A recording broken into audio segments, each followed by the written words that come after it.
박재상 싸이은 세계적으로 유명한 아티스트 중 한 명으로 서울 강남의 고급 자동차 전시장에 평범한 하루처럼 들어섰다. 그러나 곧 펼쳐질 일들은 모든 것을 뒤바꿀 만큼 충격적이었고 예상치 못한 결과를 낳게 될 것이었다. 영상 초반, 시청자들은 자신들이 어디에서 이 영상을 보고 있는지 공유해달라는 요청과 함께 이런 이야기를 좋아한다면 계속 지켜봐 달라는 메시지를 받았다. 서울의 전형적인 아침, 맑은 하늘 아래 특별한 무언가를 예고하는 느낌이 있었다. 박재상은 검은 가죽 재킷과 낡은 청바지를 입고 번화한 거리를 천천히 걸어갔다. 그의 여유로운 태도는 그를 알아보는 사람들의 감탄 어린 시선과 대비되었다. 늘 겸손한 그는 팬들에게 미소를 지으며 손을 흔들고 간단히 인사를 건넨 후 여유롭게 길을 계속 걸었다. 중간에 오랫동안 자주 다니던 동네 카페에 들러 바리스타 민수에게 "안녕하세요 민수야, 오늘 어때?" 라고 인사하자 민수는 "안녕하세요 싸이씨, 늘 그랬듯이 좋아요. 오늘도 한 잔 부탁해요." 라고 밝게 답했다. 커피를 기다리며 박재상은 몇 달 동안 찾고 있던 어떤 것을 생각에 잠겼다. 그것은 단순한 일시적인 욕구가 아니라 자동차에 대한 사랑과 의미 있는 일을 하고자 하는 열망이 결합된 아이디어였다. 바로 드물게 만날 수 있는 차량을 복원해서 기부하거나 특별한 헌정의 의미로 활용하는 것이었다. 커피를 손에 들고 그는 유명한 고급 자동차 전시장을 향해 발걸음을 옮겼다. 그곳은 오직 최고급 차량만을 전시하는 곳으로 그가 꿈꾸던 차량을 찾을 수 있을 것이라 믿었다. 유리문을 통과하자마자 눈앞에 펼쳐진 것은 화려함과 럭셔리함 그 자체였다.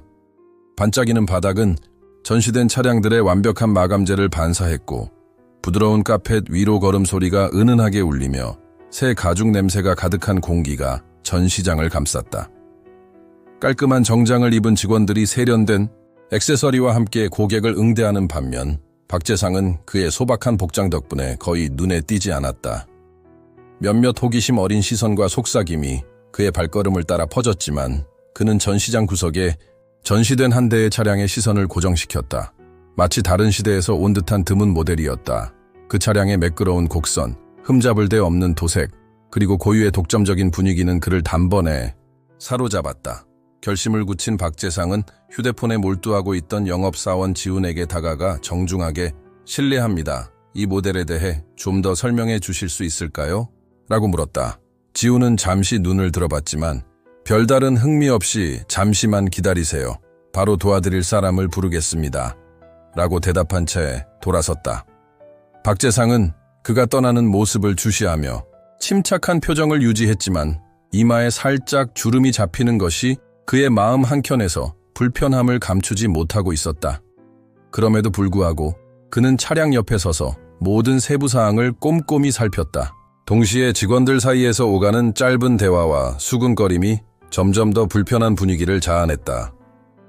누군가 "저 사람이 여기 어디 있는지 아나?" 라고 중얼거렸고 다른 이는 "구매할 생각은 없어 보이는데?" 라고 덧붙였다.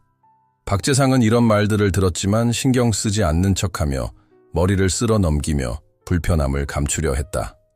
그는 차량 옆에 서서 차분하게 누군가가 자신의 궁금증을 풀어주길 기다렸다. 잠시 후 단호한 자세와 날카로운 시선의 매니저 민혁이 다가왔다. 민혁은 마치 한 걸음 한 걸음이 판단의 무게를 실어내는 듯 박재상 앞에 단단히 멈췄다. 그는 차량을 한번 둘러본 후 박재상을 바라보며 억지로나마 미소를 지으며 "이 모델은 정말 독특합니다. 매우 희귀한 차량이죠." 라고 말했다. 그의 말투는 단순한 설명보다 도전적인 느낌을 주었다. "바로 그게 제가 찾던 차예요." 라고 박재상은 단호하지만 공손하게 대답했다. 민혁은 그의 머리부터 발끝까지 살피며 의심과 경멸이 섞인 눈빛으로 바라보았다. "이 차는 아무에게나 주는 게 아니에요. 준비되었는지 모르겠지만." 민혁이 말했다. 박재상은 흔들림 없이 그의 눈을 바라보며 거의 감지하기 어려운 미소로 응수했다. 아무도 몰랐지만 박재상은 평범한 고객이 아니었다. 그는 재능뿐 아니라 진정성과 겸손으로도 세계적인 존경을 받는 아티스트였다. 그의 정체가 드러나면 그 결과는 상상할 수 없을 만큼 엄청날 터였다. 박재상은 그 희귀 차량 옆에 오래 서서 차량의 바디 재질, 반짝이는 도색, 그리고 클래식한 디자인을 하나하나 살펴보며 진심 어린 감탄을 금치 못했다. 바로 그가 오랫동안 찾아 헤맨 것이었다. 그러나 그 순간의 감동과는 달리 주변 분위기는 점점 불편해졌다. 옆에서 들려오는 낮은 목소리의 비웃음과 속삭임은 그의 기분을 더욱 짓누르기 시작했다. 얼마 지나지 않아 또 다른 매니저인 준호가 확고한 자세와 날카로운 눈빛으로 다가왔다. 준호는 박재상에서 몇 미터 떨어진 곳에 서서 팔짱을 끼고 마치 도발하듯 웃으며 네, 정말 멋진 차네요. 좀 더 설명해 주실 수 있나요? 라고 물었다. 박재상은 침착하게 그의 말을 들었고 준호는 그의 낡은 청바지와 다른 가죽 재킷을 유심히 살피며 놀라운 표정을 짓자 이 차는 우리 전시장에 있는 가장 독점적인 모델 중 하나입니다. 라고 냉소 섞인 목소리로 중얼거렸다. 보통 사람들은 이런 차를 볼 기회조차 없어요. 박재상은 침착하게 버티며 분위기가 점점 무거워지는 것을 느꼈다. 준호는 마치 자신이 차에 더 가까이 다가가지 못하도록 작게 한 발짝 물러서며 그리고 이 차 값이 강남의 몇 채의 집값보다 비쌀 정도라는 거 알고 계시죠? 아무나 가질 수 있는 차가 아니에요. 라고 덧붙였다. 박재상은 잠시 얼굴을 찡그렸지만 공손한 태도를 잃지 않고 저도 알고 있습니다. 그래서 여기 온 거예요. 관심이 있으니 좀 더 자세히 설명해 주세요. 라고 말했다. 준호는 냉소 섞인 짧은 웃음을 터뜨리며 한 걸음 더 다가왔다. 이런 모델은 특별한 고객, 즉 진짜 무엇을 원하는지 아는 사람들에게만 어울리는 차입니다. 솔직히 말해, 당신은 그 기준에 부합하지 않는 것 같군요. 박재상은 깊은 한숨을 쉬며 점점 커져가는 불편함을 가라앉히려 했고 고개를 약간 기울이며 기준이란요? 라고 물었다. 준호는 단호하게 네, 기준입니다. 저희 차들은 단순한 탈 것이 아니라 지위와 성공, 독점의 상징이죠. 안타깝게도 당신의 복장과는 전혀 맞지 않는 것 같습니다. 라고 말했다. 그 순간 전시장은 말없이 얼어붙은 듯했고 일부 직원들은 일을 멈추고 이 상황을 주시했으며 또 다른 이들은 모른 채 하려고 했다. 잠시 동안 긴장이 감돌던 후 박재상은 차분하지만 단호한 목소리로 입을 열었다. 외모만 보고 사람을 판단하는 건 참 웃기네요. 그건 당신에 대해 더 많은 걸 말해주죠. 제게는 그렇지 않아요. 준호의 눈은 더욱 좁아졌고 분노가 스며든 차에 박재상의 말을 듣고 있었다. 준호는 한 발짝 다가와 박재상의 개인 공간을 침범하며 목소리를 낮추어 말하기 시작했다. 봐요. 당신 같은 사람들은 항상 여기 와서 차를 구경만 하고 조금 꿈꾸다가 아무것도 사지 않고 그냥 가더라고요. 만약 당신이 단지 상상을 위해 여기 온 것이라면 제발 제 시간과 우리 팀의 시간을 낭비하지 말아주세요. 박재상은 한치도 물러서지 않았다. 그의 태도에는 이제 결연한 의지가 묻어 있었다. 제가 꿈꾸지 않으러 왔다면 어떡하죠? 라고 그가 간결하게 물었다. 준호는 짧게 웃으며 고개를 저었고 마치 그 질문이 터무니없다는 듯이 말했다. 그러면 여기 올 곳이 아니에요. 이곳은 돈을 낼 줄 알고 뭔가 증명할 사람이 있는 사람들을 위한 곳이거든요. 솔직히 당신은 그런 면이 전혀 없어 보여요. 분위기는 더욱 무겁고 압도적으로 변해갔다. 박재상은 준호를 몇 초간 응시하며 불편함이 분노로 서서히 바뀌는 것을 느꼈고 잔잔하지만 단호한 미소를 지으며 진정한 럭셔리는 사람을 존중하는 데 있다는 걸 항상 믿어왔어요. 어쩌면 다시 생각해봐야 할지도 모르겠네요. 라고 말했다. 그 후 전시장 내의 긴장은 극에 달했고 직원들과 고객들 모두 이 대립을 똑같이 주시할 수밖에 없었다. 준호의 목소리는 점점 날카로워졌고 권위를 재확인하기 위해 논쟁에서 이겨야만 한다는 듯했다. 당신 같은 사람들은 남의 시간을 빼앗으러 오는 거예요. 이곳은 산책하러 오는 공원이 아니라 헌 옷을 입은 빈털터리 꿈꾸는 이들을 위한 곳이 아니에요. 준호가 비꼬듯 말하자 박재상은 차분하지만 날카로운 눈빛으로 준호를 응시하며 한번 깊게 숨을 들이쉬고 말했다. 당신은 시간을 낭비한다고 하지만 사람을 외모만 보고 판단하는데 바쁘잖아요. 진짜 중요한 게 뭔지 한번 생각해 보세요. 그의 목소리는 확고하고 담담했다. 준호의 눈은 더욱 좁아졌고 얼굴은 분노로 붉어지면서 박재상의 개인 공간을 침범하며 다가왔다. 내가 뭘 중요하게 생각하는지 난 분명 알아요. 라고 독설을 내뱉으며 그리고 이곳에서 당신 같은 사람이 도덕적 설교를 하는 걸 도와줄 필요는 없어요. 당신이 누구인지 뭘 할 수 있는지 전혀 모르는 거예요. 박재상은 한치의 흔들림 없이 그의 눈을 똑바로 바라보며 그 모습에 준호의 분노는 더욱 커져만 갔다. 결국 준호는 자신의 말이 통하지 않음을 깨닫고 완전히 통제력을 잃고 말았다. 내가 뭐라고 시키라고 라고 소리치며 성급하게 주먹을 들이밀었다. 순식간에 박재상은 손을 들어 준호의 주먹을 공중에서 받아 넘겼다. 그의 동작은 확고했지만 결코 공격적이지 않았고 분노의 보복이 아닌 자제의 표현이었다. 순간 시간이 멈춘 듯 준호는 충격에 얼어붙었고 그의 공격이 이렇게 쉽게 막힐 줄은 몰랐다. 전 시장은 순식간에 침묵에 휩싸였고 모든 이들의 시선이 그 순간에 집중되었다. 박재상은 준호의 눈을 똑바로 바라보며 화를 감추지 않은 채도 굳건한 의지를 담은 목소리로 말했다. 당신이 느끼는 분노는 저와는 아무 상관이 없습니다. 먼저 자신의 내면을 들여다보고 남에게 쏟기 전에 반성해보세요. 그 말과 함께 그는 준호의 주먹을 놓았고 그 순간에도 침착함을 잃지 않았다. 준호는 뒤로 물러섰고 자신의 불안함을 감추려는 듯 경직된 자세로 서 있었다. 박재상은 재킷을 바로잡고 한 걸음 물러난 후 마지막으로 준호를 똑바로 바라보며 존중은 아무런 비용도 들지 않습니다. 하지만 어떤 이들에게는 이곳 전시장에 있는 어떤 차보다도 얻기 어려운 것 같네요. 라고 말했다. 아무런 대답 없이 그는 조용히 문 쪽으로 걸어 나갔고 그가 내딛는 단단한 발걸음 소리가 광택 있는 바닥에 울려 퍼졌다. 직원들과 고객들은 모두 그 장면에 넋을 잃었고 일부는 숨을 죽인 채 믿기 어려워하는 표정을 지었다. 바로 그때 박재상은 전시장 한 구석에 서서 스마트폰으로 모든 장면을 촬영하는 한 청년을 발견했다. 그 청년은 마지막 대치 장면뿐 아니라 처음부터 끝까지 모든 순간을 기록하고 있었고 긴장했지만 결연한 표정을 지었다. 박재상은 잠시 멈춰서서 그와 눈을 마주쳤고 청년은 작게 고개를 끄덕이며 무언의 연대를 표했다. 박재상은 미소를 지으며 유리문을 통해 밖으로 나가 밝은 서울 햇살 속으로 사라졌다. 전시장 안에서는 준호가 자신의 자존심을 되찾으려 애썼지만 동료들의 비난하는 시선과 침묵이 이미 모든 것을 바꿔놓았음을 말해주고 있었다. 그 청년이 찍은 영상은 곧바로 퍼져나갈 것이었고 세상이 이 장면을 보게 되면 그 파장은 상상할 수 없을 만큼 클 것이었다. 이튿날 아침 그 사건은 온 도시를 뒤흔들었다. 청년이 SNS에 올린 영상은 몇 시간 만에 바이럴되었고 수많은 이들이 박재상이 받은 대우에 분노를 표했다. 겸손함으로 유명한 그가 오만함에 의해 모욕당하는 모습은 너무나 충격적이었다.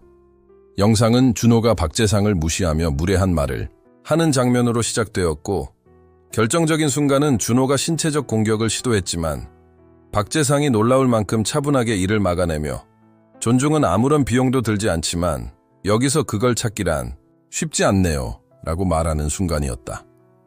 그 영상은 순식간에 퍼져나갔고 SNS와 밈, 신문 헤드라인까지 장식되었다. 온라인에서는 어떻게 누군가가 박재상에게 이런 식으로 대할 수 있나요?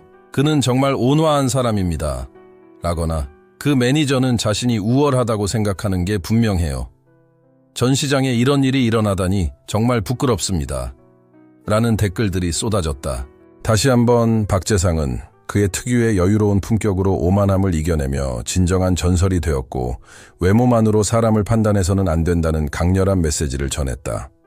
언론과 블로그는 이 사건을 빠르게 보도하기 시작했다. 이 일은 단순한 무례의 한순간이 아니라 고급스러운 환경에서의 엘리트주의와 편견에 대한 큰 비판으로 번졌기 때문이다. 반응은 즉각적이고도 격렬했다. 전시장의 SNS 계정은 설명과 사과를 요구하는 부정적인 댓글로 넘쳐났고 곳곳에서 보이콧과 매니저 해고를 요구하는 목소리가 퍼졌다. 준호는 자신이 오해를 했다고, 박재상을 바로 알아보지 못했다고 변명했지만 대중은 그의 변명을 받아들이지 않았다. 사람들은 집단적으로 분노하며 직원들 중 일부는 익명으로 언론에 준호가 늘 모든 사람을 멸시하는 태도를 보여왔다는 사실을 털어놓았다. 한 직원은 준호는 항상 자신이 모든 사람보다 우월하다고 행동했다라고 말하며 대중의 분노를 더욱 부추겼다. 전 시장은 수많은 고객을 잃었고 매출은 급감했다. 아무도 이런 오명을 가진 곳과 연관되고 싶어 하지 않았다. 세상이 이 사건에 대해 이야기하는 동안 박재상은 조용히 지켜보았다. 그는 복수나 갈등을 일으키는 타입이 아니었다. 언제나 그렇듯 겸손하고 소탈한 모습으로 그는 그날의 일을 곰곰이 되새겼다. 외모나 사회적 지위, 재산으로 사람을 판단하는 편견은 너무나 흔한 일임을 깨달았고 자신의 경험이 단지 하나의 사건에 그치지 않기를 바랐다. 변화를 만들기 위해 그는 가까운 친구에게 자신의 생각을 털어놓았다. 영상은 이미 나가고 있고 사람들도 반응하고 있지만 이 일이 또 하나의 스캔들로 끝나길 원치 않아. 정말 의미 있는 변화를 일으키고 싶어. 친구가 뭐라고 할 건데? 라고 묻자 박재상은 결연한 미소를 지으며 내 방식대로 처리할 거야 라고 답했다. 그는 그 전시장에 다시 가야 한다는 것을 알았다. 복수가 아니라 이 상황을 강력한 교훈으로 바꾸기 위해서였다. 전화를 끊은 후 그는 아직도 마음속에 남아있는 그 차량에 대해 다시 생각했다. 그것은 그가 변화시킬 수 있는 상징이었다. 다시 가야겠어 라는 생각이 스쳐 지나갔다. 비록 영상이 SNS와 헤드라인을 점령하고 그의 이름이 계속 회자되었지만 박재상은 언론의 스포트라이트를 피하며 공개적인 발언은 하지 않았다. 그러나 그는 이 이야기가 반드시 의미 있는 결말로 마무리되어야 한다는 것을 확신했다. 바로 그날 오후 박재상은 조용히 전시장으로 돌아갔다. 이번에는 아무런 소란도 없이 보안 요원도 없이 오직 그의 담담한 모습만이 남아있었다. 전시장에 들어서자마자 모두가 그를 알아보았다. 직원들은 그가 문을 열고 들어서는 순간 얼어붙었고 일부는 긴장한 표정, 다른 이들은 부끄러워하는 모습이었다. 준호는 카운터 뒤에 서 있었고 얼굴은 창백하며 자신감 넘치던 자세는 이제 흔들리고 있었다. 분주했던 전시장은 거대한 보이콧의 영향으로 묘하게 정적에 휩싸여 있었다. 박재상은 처음 눈길을 끌었던 그 차량 앞으로 걸어가 마치 전에 했던 것처럼 부드러운 차체에 손을 얹고 모든 디테일을 살폈다. 그러나 이번에는 차량 자체보다는 전시장 전체의 분위기가 더 무겁게 다가왔다. 그는 준호의 시선이 자신에게 고정되어 있는 것을 느꼈고 그 시선 속에는 두려움과 후회의 기미가 엿보였다. 마침내 준호는 다시 한번 다가올 용기를 냈다. 그러나 그의 태도는 완전히 달라져 마치 작고 패배한 사람처럼 보였다. 싸이 씨, 준호가 낮고 차분한 목소리로 말했다. 오늘 있었던 일에 대해 사과드리고 싶습니다. 우리가 처음부터 잘못 시작한 것 같아요. 다시 시작할 수 있을까요? 혹시 전에 눈길을 끈 그 차량을 다시 한번 보여드릴 수 있을까요?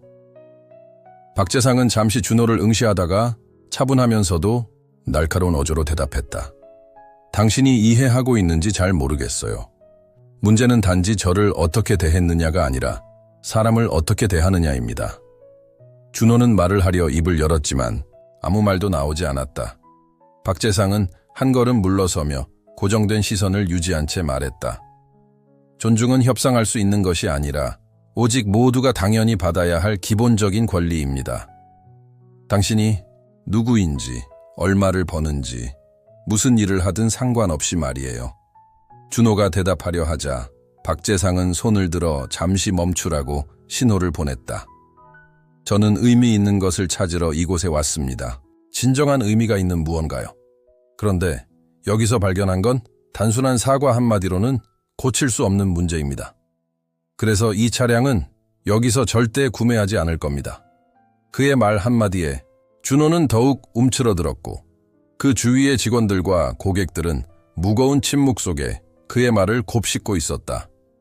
박재상은 출구를 향해 걸음을 옮기기 전 돌아서서 말했다. 이 경험이 당신과 이곳 모든 사람에게 한 가지 교훈이 되길 바랍니다. 진정한 럭셔리는 단순히 비싼 차량이나 높은 가격표가 아니라 타인을 존중하는 데 있습니다. 안타깝게도 그런 존중은 이 전시장에서도 찾기 어려운 것 같네요. 그렇게 말한 후 박재상은 조용히 전시장을 빠져나갔다.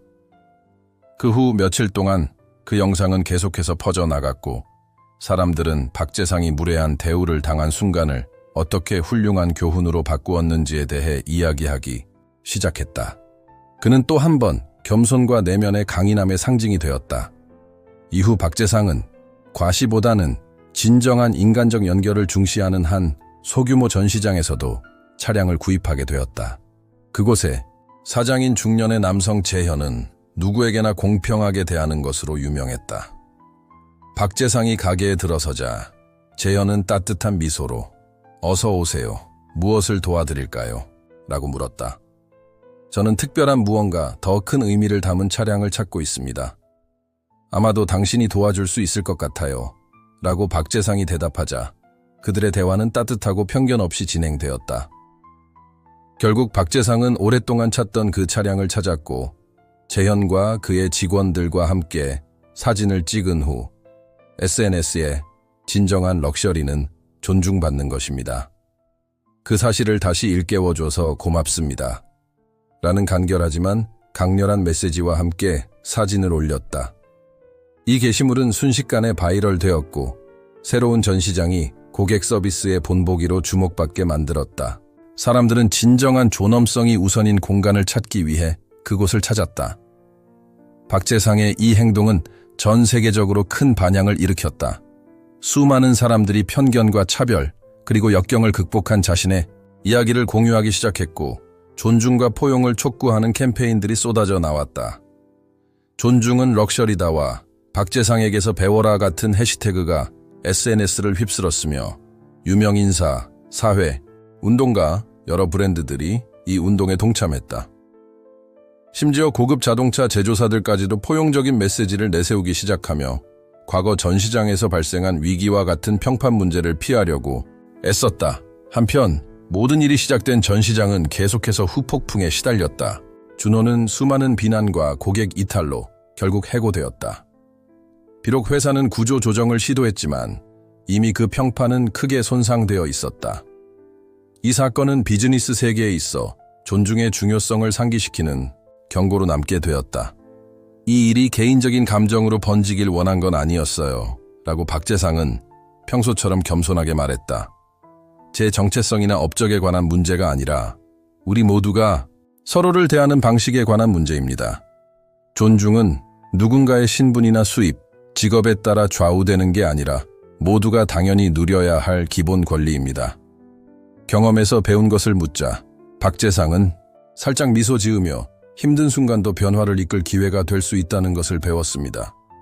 존중은 아무런 비용도 들지 않지만 우리가 그것을 나눌 때 세상을 바꿀 수 있는 힘이 생깁니다. 라고 답했다. 그가 구입한 차량은 곧 상징이 되었고 복원되어 자선 경매에 출품되어 수백만 원의 기부금을 모으는 계기가 되었다. 자선 경매 행사에서 박재상은 짧지만 잊지 못할 연설을 했다. 이 차량은 단순한 물건에 불과했습니다. 하지만 이 사건이 펼쳐지면서 이제는 그 무엇보다도 귀중한 교훈, 즉 우리 모두가 존중을 바탕으로 변화를 이끌 수 있다는 힘을 지니게 되었습니다. 행사는 박재상과 그가 전한 메시지에 대한 뜨거운 박수갈채로 마무리되었다. 편견과 무례로 시작된 이 사건은 결국 변화를 이끄는 감동적인 이야기로 변모했다. 박재상은 부당한 대우 앞에서도 품위를 잃지 않고 부정적인 상황을 긍정적으로 바꿀 수 있음을 증명해 보였다. 세상이 아무리 흘러가더라도 가장 단순한 순간조차 우리를 정의하는 것은 바로 존중이라는 사실을 다시 한번 깨닫게 해주었다. 이 이야기가 마음에 들었다면 희망과 연민, 그리고 회복의 이야기가 담긴 또 다른 많은 이야기도 만나보시길 바랍니다.